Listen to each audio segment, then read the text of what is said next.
I'm Peggy Kelly, and this is Good Morning Santa Paula.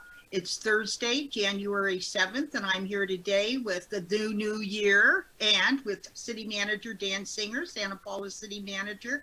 Happy New Year, Dan. Wonderful seeing you. Happy 2021. Yes, happy 2021, and thank goodness it wasn't a moment too soon. So, oh my gosh, so nice to get 2020 put behind us, right? Yes, on to bigger and better things. But for the most part, though, the news isn't the greatest right at this moment. So let's talk a little bit about COVID. I know you're very involved with countywide and statewide as far as what's happening with the COVID pandemic. Do you want to give us an update? Yeah, and it's not great news, but it's probably not a surprise to anyone either. We, as predicted with gatherings over the holidays and the caseload that we were seeing going into the holidays, we're now seeing huge spikes, roughly 1,000 to 1,500 new known cases per day, and that's a lot for our county. We're not anywhere near coming out of this thing, and as I think our community now knows, the winter months are the most difficult. It's the time when people are inside, they're gathered with family members more, and days are shorter, and so there's just not the chance to be out at the beach and outdoors where you can not spread it as much, right? So very true. It's a difficult time, and Santa Paula has not fared very well. I was looking at the statistics just this last weekend, and we have now reached the 10% mark in terms of the number of cases associated to Santa Paula versus our population. Yes, so, absolutely. Actually, we've got one of the highest rates per capita in the county. We still do, if not the highest. I suspect it might be the highest. Countywide, we're still not quite at 5% of the population. Mm-hmm. Over all 9 months that this has been out there, we're just now hitting about 5% of the population that has contracted it. Mm-hmm. And yet here in Santa Paula, we're now already over 10%. Yes, mm-hmm. Absolutely. So and it's definitely a concern. And I don't think it's because our folks are behaving badly. I think it's in some ways just the demographics. We have larger households and smaller quarters, people that work together, and that's where it spreads most rapidly. Absolutely, and we've got a lot of essential workers that live in Santa Paula, whether they be on the front lines working in grocery stores and drugstores and things like that, or the front lines helping us feed us. We've got a lot of farm workers, and they work in close quarters with others, and yes, it's pretty bad. I mean, I've been very surprised at the numbers I've been seeing, and of course our death rate's going up. I think yesterday we've lost 24 citizens, 24 Santa Paulans have passed away, out of more than 300 in the county. So we're almost 10% of the county just on deaths. Yeah, the numbers are really disheartening, and people are truly suffering. And as significantly, our hospitals now are really close to maxed out. The ICU availability. And it's really mostly not so much the beds, it's the staffing. Yes. And so the concern is when you're that ill, you need to have the comfort of knowing that there's a hospital or there's an emergency room that you can go to get help. And unfortunately, that's now almost evaporated. And we haven't really finished seeing the spike from Christmas and New Year's hit. So that's a real concern. It's a concern too for our businesses that are all clearly struggling, just to make ends meet. And what we can do to support them is so important. Mm-hmm. Now, what is the status as far as now city services? How has this impacted city services? We have chosen to stay open for limited hours. Unfortunately, we're now seeing COVID cases, either that our employees have contracted or that they've got family members that have contracted and or have been exposed to. And so many of our divisions are very small. And so what that means is potentially, entire divisions needing to shut down. So we're going to be examining next week the possibility of limiting our public hours again.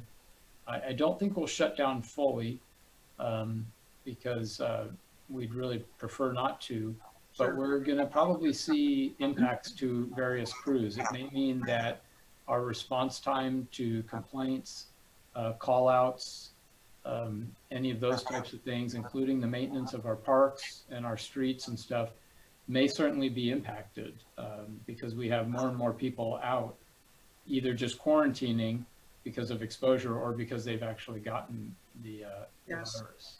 And you bring up a very interesting point, because I think a lot of people, I know it hadn't really sunk in that well with myself, but you're absolutely right. If you've even been exposed, you're supposed to quarantine for 14 days. And Yeah. you may not even get it, but you still have to quarantine for 14 days just in case you're going to be a spreader, you know. The, So, the CDC guidelines have changed to a 10-day period, so that's helpful. okay. We have a number of employees who don't have symptoms, they've been exposed, they may not even have gotten the results of a test, and so they're eager to be at work and come back, but we just can't afford to have them come to work knowing that they could be spreading it.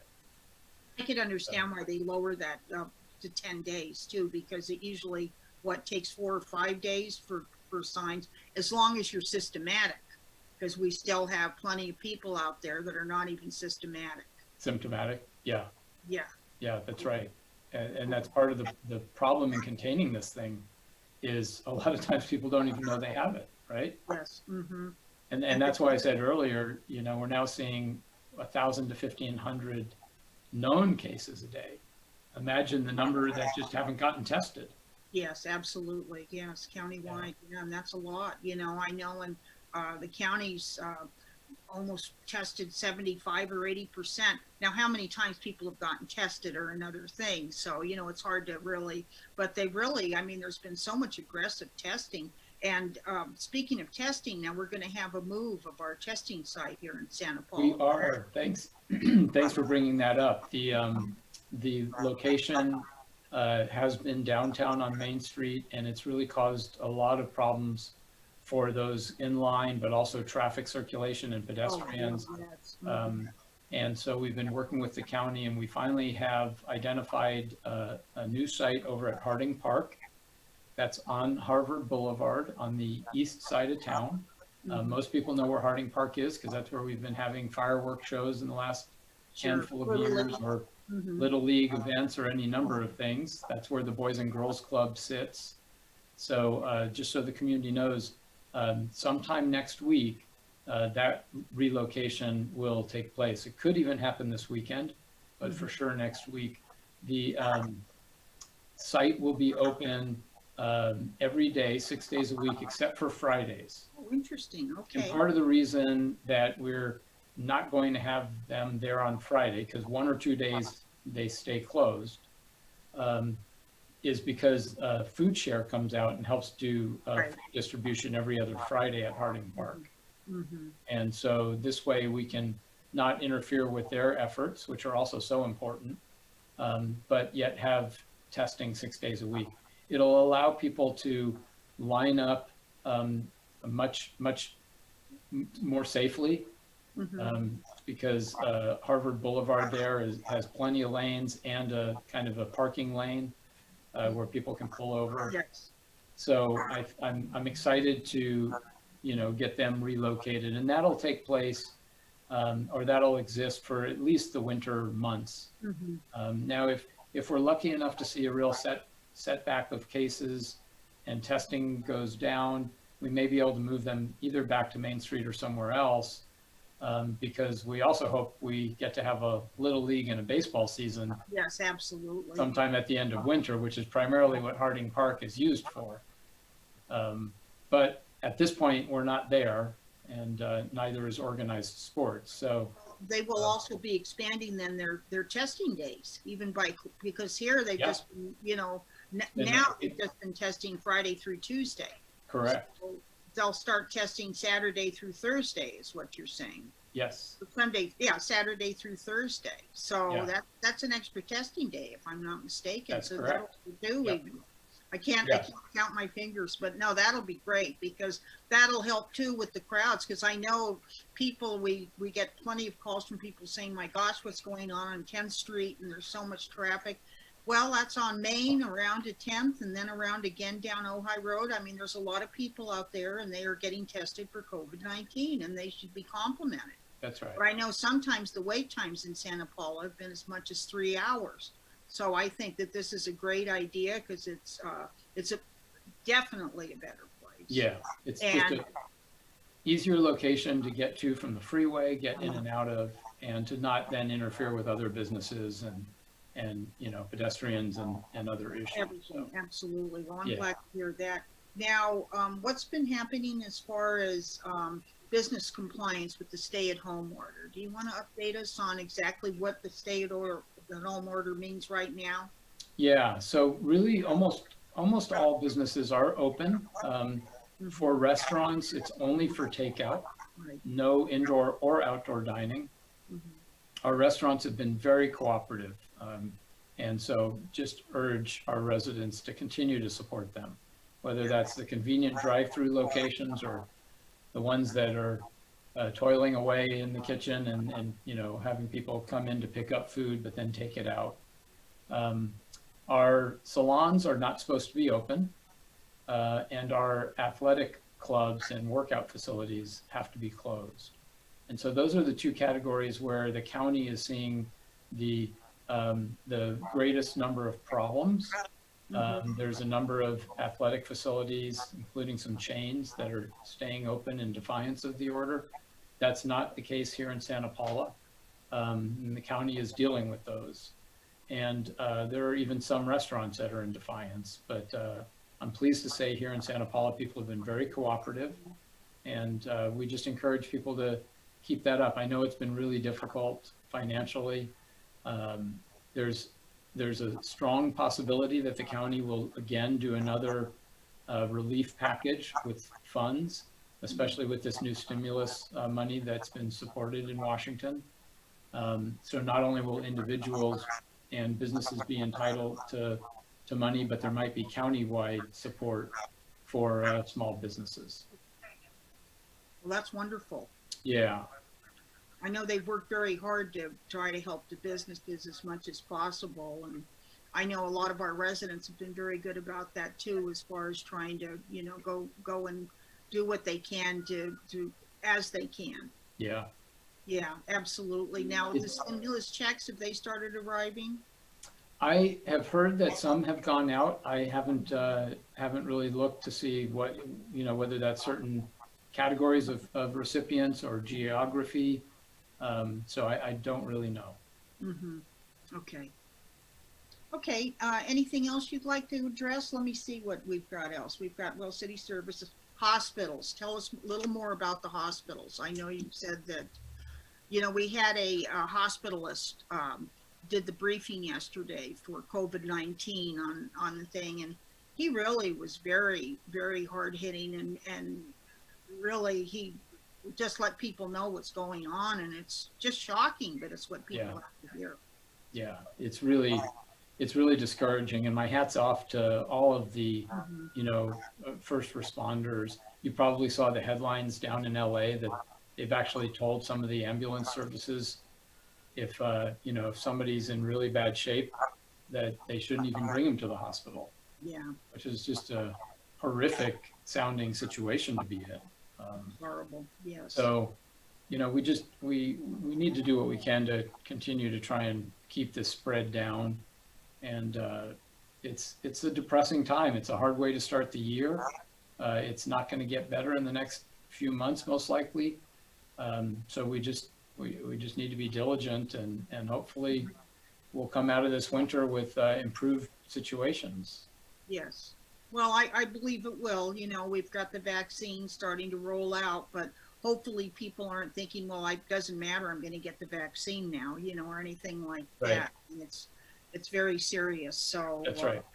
Yeah. So, everybody should just do what they should be doing, washing their hands and wearing face coverings and social distancing and not gathering, because not gathering, don't you agree? I mean, that's the worst. That's what That's they right. really, said that really a majority of cases is from gatherings. It is from households and from gatherings. Hmm. Absolutely. So that's why it's called a stay-at-home order. Hmm. And we really encourage people to just, stay hunkered down as much as you can. Hmm. Get out and do the shopping and dining you need to, and get to and from work, but critical errands. But this is not a time to be out gallivanting around with friends. Uh-huh. Absolutely not. Yes, absolutely not. Well, and of course, with the social distancing, it's given us a chance to reevaluate our friends too. But anyway, but Dan, I have no further comment. I always appreciate you coming on. Is there anything you'd like to add or anything at all? No, I think that pretty much sums it up. We're looking forward, though, to continuing to be of service to the community and continue to report out every week. So more to come, I'm sure. Okay, great. Well, we appreciate you stopping by today. Thank you so much for starting the new year out right by updating us. We appreciate the city really working with the citizens and working with us, through us with the citizens. So I appreciate it. That was Dan Singer, Santa Paula's city manager. Once again, I'm Peggy Kelly with the Mighty Santa Paula Times. I better throw that in. If you'd like to watch this online, you just go to kadytv.net. It is being broadcast on Channel 10, Spectrum Cable Channel 10. And we appreciate you watching. And if you do go online, on YouTube, be sure to subscribe. That helps us bring more broadcasting. Once again, Happy New Year, and bigger and better things in 2021. Do stay vigilant as far as avoiding COVID. It's up to you. Okay? Thank you so much. Take care, Peggy. Thank you too, Dan. Thank you. Thanks.